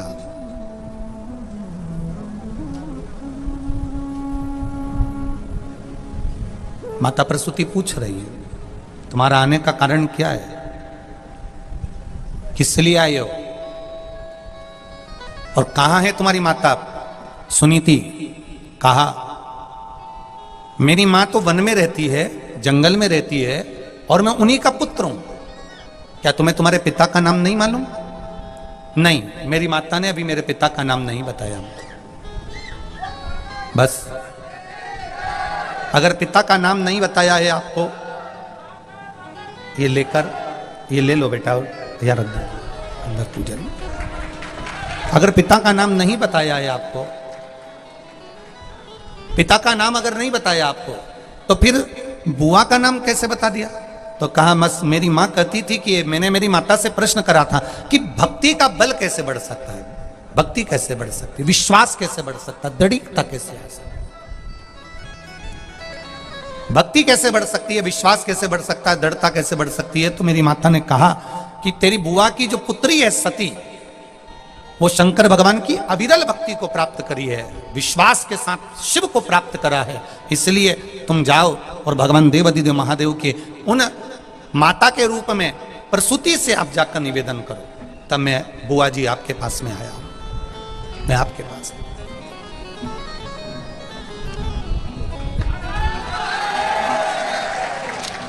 तब मैं आपके पास में आया हूं और आपसे प्रार्थना करने आया, आप मुझे ऐसी भक्ति प्रदान करिए बुआ, मुझे ऐसा विश्वास प्रदान करिए कि जैसे माता सती, जो मेरी बहन कहलाती हैं क्योंकि बुआ की लड़की है, जैसे सती माता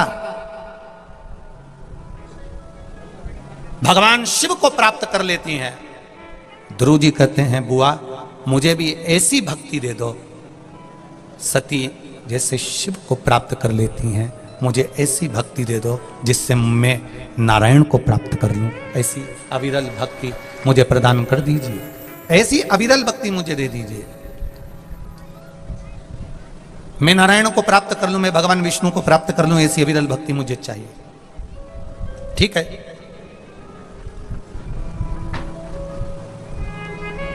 माता प्रसूति सुबह भगवान की आराधना में लग जाती तो ध्रुव जी को भी आसन लगाकर बिठा देती।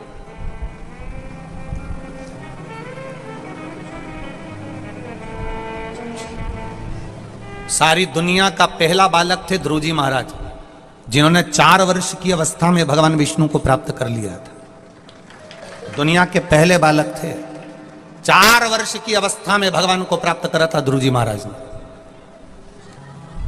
आज के बालक में और पूर्व के बालक में ध्रुव जी महाराज में अंतर बहुत है। आज के छोटे छोटे बच्चों को यहाँ खिलौने की दुकान पर ले जाओ और खिलौने की दुकान पर ले जाकर बच्चों से कहो तेरे को कौन सा खिलौना पसंद आ रहा है, उठा। आज के छोटे छोटे बच्चों को खिलौनों की दुकान पर ले जाकर खड़ा कर दो, वो गुड्डा नहीं लेंगे, गुड़िया नहीं लेंगे, झुंझुना नहीं लेंगे, फिरकी नहीं लेंगे। आज का बच्चा अगर खिलौने की दुकान में से उठाएगा तो केवल बंदूक उठाएगा।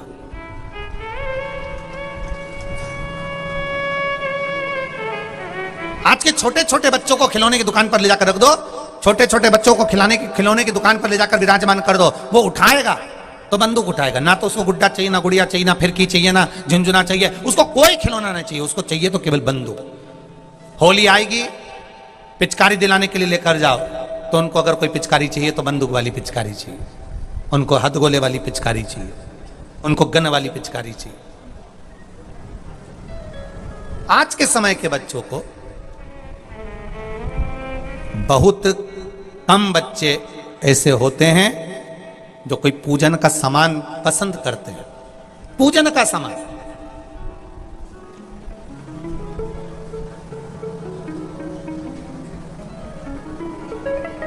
ये तो मेरी माताओं का प्रेम है और मेरी माताओं की करुणा है और मेरी माताओं की वात्सल्यता है। और संपूर्ण देशवासियों के घर में जो छोटे छोटे बच्चे हैं जिनको घर की माताएं जो ज्ञान दे रही हैं, संस्कार दे रही हैं, मंदिर तक जिन सारे दूसरे धर्म के छोटे छोटे बच्चे उनके धर्म के स्थान पर जाते थे, दूसरे धर्म के बच्चे उनके धर्म के स्थान पर जाते थे, पर हमारे सनातन धर्म के बच्चे kitty party, shopping mall, disco, शादी ब्याह सब में जाना पसंद करते थे, पर मंदिर जाना पसंद नहीं करते थे। पर आज जो कलयुग में शिव युग आया है, घर घर में माताओं ने अपने अपने छोटे छोटे बच्चों को एक लोटा जल पकड़ाकर मंदिर तक जाना सिखा दिया। छोटे छोटे बच्चे मंदिर तक जा रहे हैं।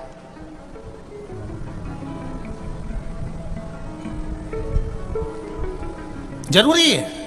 कल भी कथा में कहा था, आज फिर कहते हैं, जिसके घर के बच्चे मंदिर की देहली चढ़ जाते हैं उस घर का बुजुर्ग व्यक्ति कभी वृद्धाश्रम की देहली नहीं चढ़ता।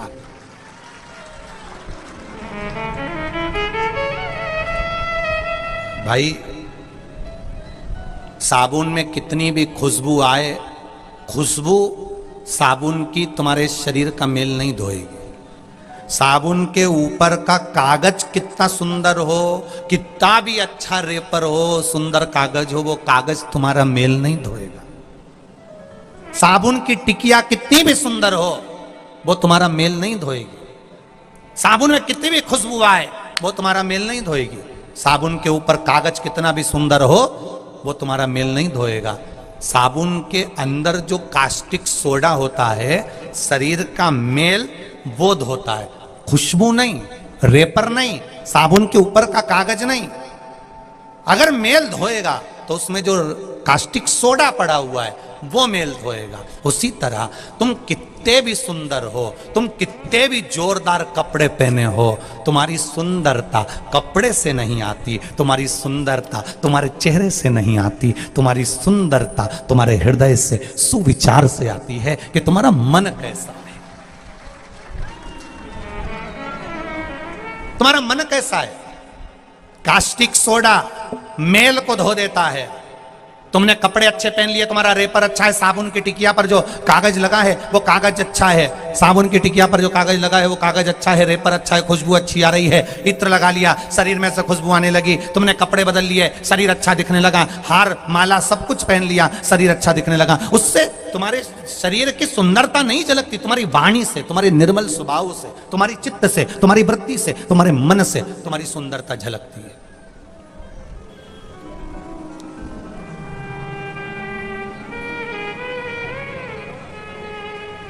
जितना तुम्हारा मन पवित्र होगा, जितना तुम्हारा दिल पवित्र होगा, जितनी तुम्हारी हृदय की शुद्धता होगी, उतनी जल्दी परमात्मा के मिलन में देरी नहीं होगी, उतनी जल्दी भगवान मिल जाएगा, उतनी जल्दी मिलेगा। ध्रुव जी महाराज अपनी बुआ के घर गए और ध्रुव जी महाराज अपनी बुआ के पास में बैठकर, अपनी बुआ के साथ बैठकर भगवान के भजन में लीन है। प्रसूति ध्रुव जी के लिए आसन लगाती है। प्रसूति ध्रुव जी को पंचपात्र देती है। प्रसूति ध्रुव जी के हाथ में माला पकड़ाती है। प्रसूति ध्रुव जी के हाथ में गौमुखी माला दे रही है। प्रसूति अपने छोटे से भतीजे को भगवत भजन करना सिखा रही है। आज के जमाने के छोटे छोटे बच्चे, पहले के समय की माताएं, बच्चों रोता था, छोटा सा बच्चा अगर रोता था तो माँ उसको गोदी में लेकर लोरी गाकर उसको चुप करा देती थी। आज की माताएं लोरी गाना बंद कर दी, मोबाइल चलाकर औलाद को चुप कर देती है।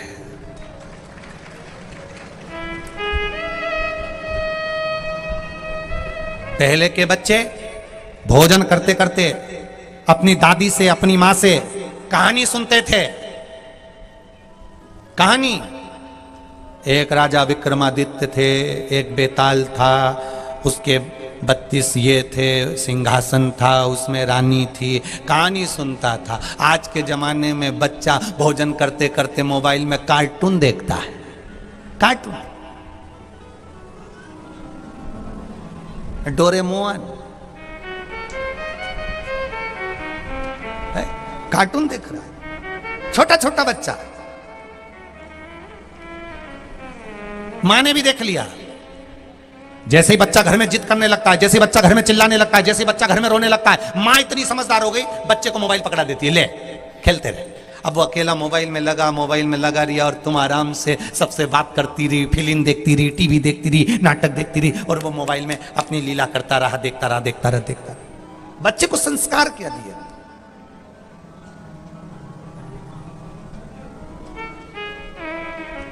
दूसरे धर्म के लोग छोटे छोटे बच्चों को अपने धर्म की बातें सिखाते हैं। केवल हमारा सनातन हिंदू धर्म ऐसा है, हम अपने बच्चे से कभी नहीं कहते कि तू मंदिर जा। जब बच्चे से हनुमान चालीसा नहीं पढ़वाते, गायत्री का मंत्र नहीं बुलवाते, जब भी कोई मेहमान आता है और अपने बच्चे से खिलवाते हैं, क्यों उस दिन थारा दादाजी ने कौन सी गाली बकी थी, बक के बता दे जरा। अब इतना छोटा सा बच्चा दादाजी जो गाली बके वो बककर बता रहा है। घर की माओं को चाहिए, मेहमान घर में आए तो तुम्हारे घर के बच्चा मेहमान के सामने जाकर गायत्री का मंत्र बोले, तुम्हारे घर का बच्चा श्री शिवाय नमस्तुभ्यम बोले, तुम्हारे घर का बच्चा भगवान हनुमान चालीसा का पाठ बोले, तुम्हारे घर का बच्चा राम रक्षा स्तोत्र का पाठ बोले, तुम्हारे घर का बच्चा भगवान का नाम लेकर बताए, तो उनको भी लज्जा महसूस होगी। मेरे घर का बच्चा टिंकल टिंकल लिटिल स्टार बोलता है और अपने आप को सुपरस्टार समझता है, और एक छोटे से गांव का बच्चा हनुमान चालीसा पढ़कर अपने आप को गौरवान्वित समझता है। सनातन धर्म की निशानी, एक एक छोटे से छोटे बच्चे को मंदिर तक जाना सिखाओ। एक छोटे से छोटा बच्चा भगवान को जल चढ़ाना सीख जाए, एक छोटे से छोटा बच्चा श्री शिवाय नमस्तुभ्यम बोलना सीख जाए। समझ लेना, तुमने पृथ्वी पर रहकर पृथ्वी का जो अन्न खाया था, उस अन्न का तुमने कुछ कर दिखाया और अपने सनातन धर्म को तुमने अग्रण्य प्रदान कर दिया। ये सोच लेना।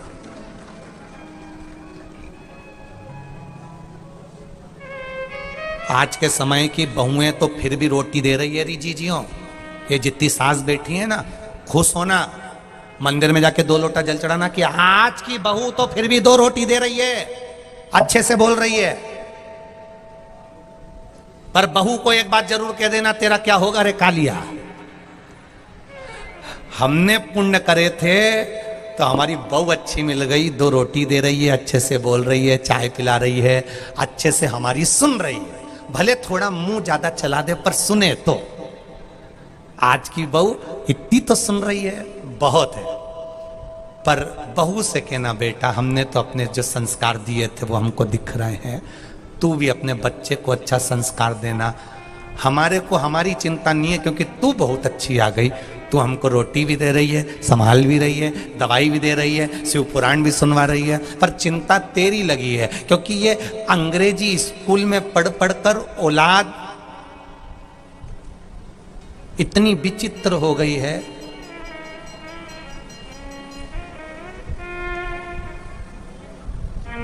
घर के फादर को छोड़ दिया है और ना जाने कितने फादरों के चक्कर में पड़ गई है। समझ में नहीं आ रहा है, समझाना इन बच्चों को।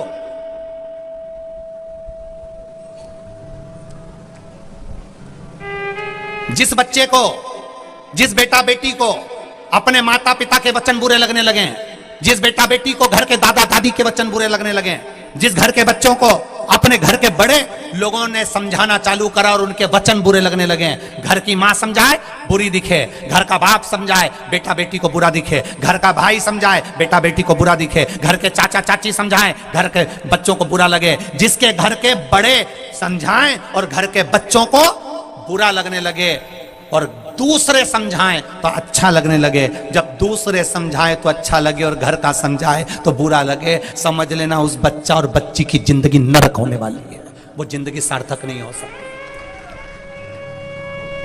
दोस्त कह रहा है अच्छा लग रहा, बेस्ट फ्रेंड कह रहा है अच्छा लग रहा, दुनिया के लोग कह रहे हैं अच्छा लग रहा, और माँ ने कहा तो बुरा लग गया, पापा ने जरा सा कहा बुरा लग गया, दादाजी ने कहा बुरा लग गया, दादी जी ने कहा बुरा लग गया। जिसको दूसरे के वचन अच्छे लगे और घर के लोगों के वचन बुरे लगे, समझ लेना तुम्हारा बर्बादी का सिरा चालू हो गया, अब तुम बर्बादी के सिरे पर पहुंच रहे हो, क्योंकि तुम्हें घर के लोगों के वचन अच्छे नहीं लग रहे,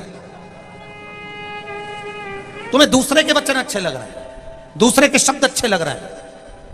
जो सनातन धर्म में जन्म लेता है, सनातन हिंदू धर्म में जन्म लेता है, और सनातन हिंदू धर्म में जन्म लेने के बाद भी दूसरा धर्म जिसको अच्छा लगने लगता है, समझ लेना तुम्हारी बर्बादी का सिरा तुमने चालू कर लिया, अब तुम बर्बाद होकर रहोगे निश्चितता। तुम्हें अपना धर्म अच्छा नहीं लग रहा, तुम्हें सनातन धर्म अच्छा नहीं लग रहा, तुम्हें रामकृष्ण अच्छे नहीं लग रहा है, तुम्हें शिव अच्छे नहीं लग रहा है, और तुम दूसरे धर्म की तारीफ कर रहे हो। छोड़ दो राम जी को, छोड़ दो कृष्ण जी को, छोड़ दो शंकर जी को, छोड़ दो भगवान को पूजन करना छोड़ दो, भजन करना छोड़ दो।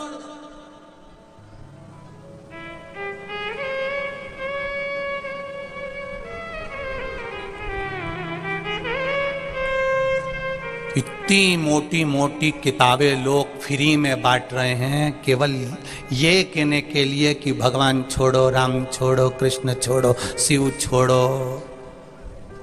बस केवल हमें भजो, हम ही भगवान हैं, हम ही सब कुछ हैं। दुनिया के लोग ये कह रहे हैं भगवान छोड़ दो, राम छोड़ दो, कृष्ण छोड़ दो, और एक दिन ऐसा आएगा कि ये मोटी मोटी किताबें छब्बा छब्बा कर फ्री में जो बांट रहे हैं, ये आने वाले समय में कह देंगे तुम अपने बाप को भी छोड़ दो, तुम्हारा बाप भी यही है, पिता भी यही है।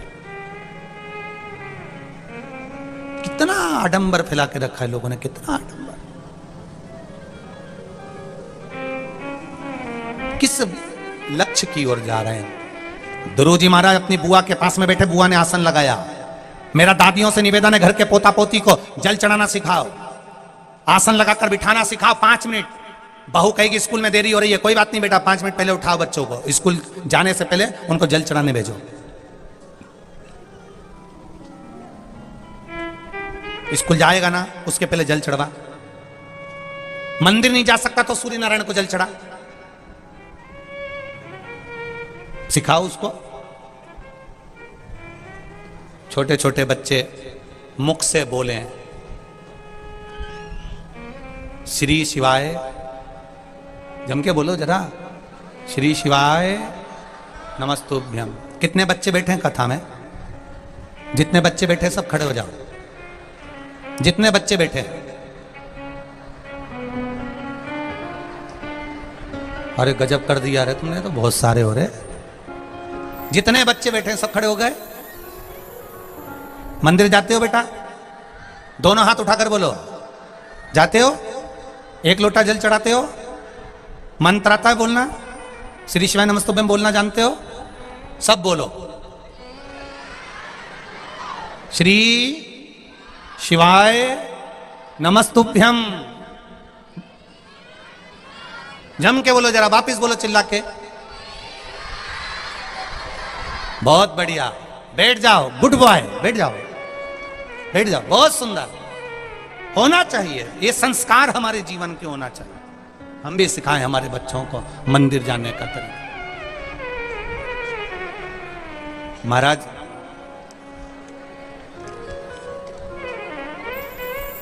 थोड़ा थोड़ा अगर हम बदलेंगे तो हमारा जीवन अपने आप बदलता चले जाएगा। हमने उज्जैन की कथा में व्यासपीठ से एक निवेदन करा था कि सारी भारत की भूमि पर जितनी नदी, जितने तालाब, जितने कुएं हैं, जितनी बावड़ियां हैं, इनको शुद्ध रखा जाए।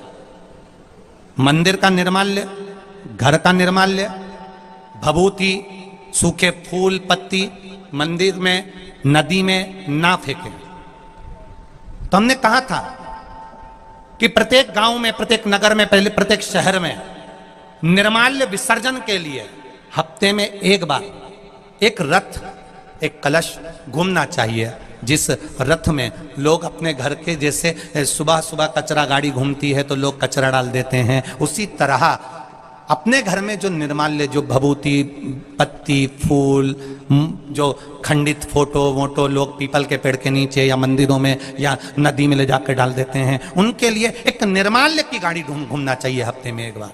मैं धन्यवाद दूंगा, उज्जैन में कथा में कहा और बदनावर की बैजनाथ महिला मंडल ने सबसे पहली गाड़ी निर्माल्य विसर्जन की बनवाई। एक बार जोरदार ताली बजाइए। बैजनाथ महिला मंडल ने निर्माल्य विसर्जन के लिए एक गाड़ी तैयार करी और जो रविवार बैजनाथ महिला मंडल की ओर से बदनावर क्षेत्र में आसपास में और बदनावर क्षेत्र के आसपास में वो रविवार तुम्हारे घर में जो भगवान को फूल चढ़ाए, पत्ती चढ़ाई, धूप लगाई, बत्ती लगाई, कंडा जलाया, जो भी तुमने करा वो नदी में मत फेंक कर तुम उनकी गाड़ी में रविवार डाल देंगे।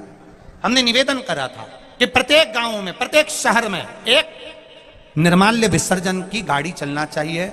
और बदनावर की बैजनाथ महिला मंडल ने गाड़ी बनवाई, उसमें 2 बक्से भी लगाए हैं जिसमें वो श्री शिवाय नमस्तुभ्यम चलेगा, जिससे सुनकर लोग निर्माल्य विसर्जन करना प्रारंभ करेंगे। एक बार टीवी के माध्यम से आस्था चैनल पर भी ये महिला मंडल ने जो गाड़ी बनवाई है बदनावर में चल रही है, उसका दर्शन एकादशी के दिन कल से ये गाड़ी प्रारंभ हुई है। एक बार जोरदार ताली बजाएं बदनावर वासियों के लिए। बदनावर की बैजनाथ महिला मंडल को बहुत बहुत साधुवाद।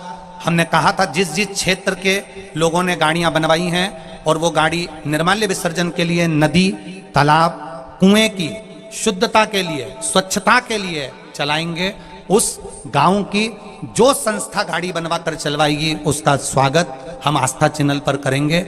इस कथा में इनके वीडियो चल रहे हैं।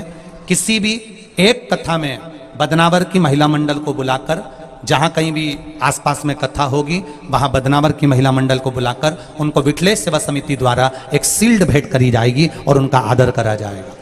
बहुत बहुत साधुवाद बदनावर की महिला मंडल को, जिन्होंने सुंदर निर्माल्य विसर्जन रथ प्रारंभ करा। सबसे पहला रथ बदनावर की महिला मंडल ने बनाया है, बैजनाथ महिला मंडल ने। बहुत बहुत सारा हमने भी सीहोर में रथ बनाने के लिए कह दिया है। सीहोर में भी एक रथ जल्दी ही तैयार हो रहा है, वो भी निर्माल्य विसर्जन का चलेगा। ये निर्माल्य विसर्जन का बैजनाथ महिला मंडल ने जो रथ बनवाया है उसका फोटो, महिला मंडल का फोटो आस्था चैनल पर 4-5 कथाओं में जो भी रथ आते जाएंगे उनके फोटो लगातार चलते रहेंगे और उनको दिखाया जाएगा। शिव तत्व है, अपने बच्चों को संस्कार दीजिए।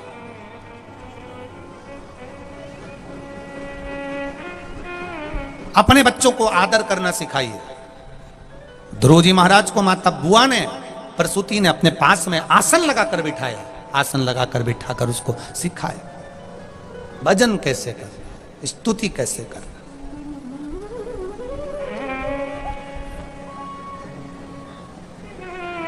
मेरी माताओं से निवेदन है, अपने घर के बच्चों को सिखाइए जल चढ़ाने जाना। छोटे छोटे बच्चे मंदिर में जाकर जल चढ़ाते हैं, जल थोड़ा ढोल देते हैं, जल थोड़ा इधर उधर पटक देते हैं। मेरा मंदिरों के पंडित जियों से, ब्राह्मण देवता से, भू देवता से, पुजारियों से करबद्ध इस व्यासपीठ से निवेदन है, अगर बच्चे थोड़ा बहुत जल जमीन पर गिरा भी दें, आप बुरा मत मानना, क्योंकि ये बच्चे आज अगर जल चढ़ाना सीखेंगे तो आने वाली पीढ़ी हमारे सनातन धर्म से जुड़ पाएगी। बड़ी मुश्किल से बच्चों ने मंदिर जाना चालू करा है। अगर इन पर हम क्रोध करेंगे, चिल्लाकर मंदिर से दूर कर देंगे, तो ये बच्चे फिर कभी मंदिर नहीं जाएंगे, दूसरे धर्म में प्रवेश कर जाएंगे। इनको जोड़ना है हमें। आने वाली पीढ़ी अगर भगवान की नहीं हुई, आने वाली पीढ़ी अगर सनातन धर्म, भगवान के मंदिर तक जाना नहीं सीखी आने वाली पीढ़ी, तो आने वाले समय में कोई नहीं जान पाएगा कि वेद पुराण शास्त्र क्या है। कोई किसी का आदर करना नहीं जान पाएगा। आ रहे हैं बच्चे, जल चढ़ा रहे हैं, अपनी भाषा में अपने भाव से उनको चढ़ाने दो, भजन करने दो, स्मरण करने दो। शिव तत्व कह रहा प्रसूति में ध्रुव जी महाराज को भजन में लगाना प्रारंभ किया। जैसे ध्रुव जी महाराज ने भजन का बल ध्रुव जी महाराज का बढ़ा, जैसे ही भजन का क्रम ध्रुव जी महाराज का बढ़ा, तब साधना बढ़ी, विश्वास जागृत हो गए, जागृत। और ध्रुव जी का जब विश्वास जागृत हो गया, तब ध्रुव जी ने विचार कर लिया कि अब मैं नारायण को प्राप्त कर लूंगा। अब विश्वास मेरा जग चुका है, अब भरोसा मेरा दृढ़ हो चुका है,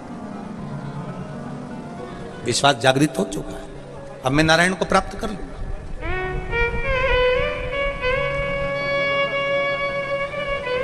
करा ध्रुव जी ने बुआ जी को प्रणाम किया, माता प्रसूति को नमन कर कर कहा, बुआ आपने मुझे भगवान के प्रति विश्वास को जगा दिया, अब मैं मेरी माता के पास जाता हूं।